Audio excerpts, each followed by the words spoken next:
How to mine Pi Network on phone. Hey everyone! So you're curious about mining Pi Network on your phone? It's a bit different from what you might think, but it's super easy. Let's walk through the steps. First, open the Pi app on your device. Make sure you're logged into your account. Once you're in, you'll see a lightning bolt icon in the sidebar. This is the mining button.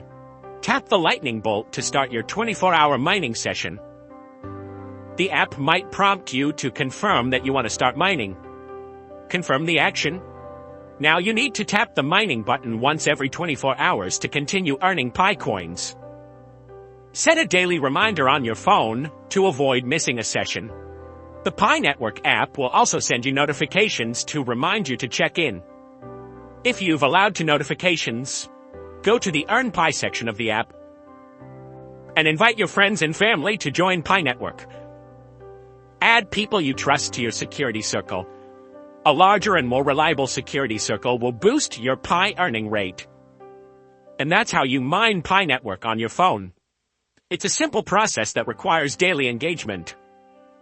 Remember to do your research and have realistic expectations.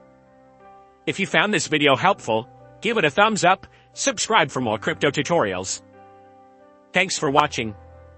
Like and subscribe at Softpro.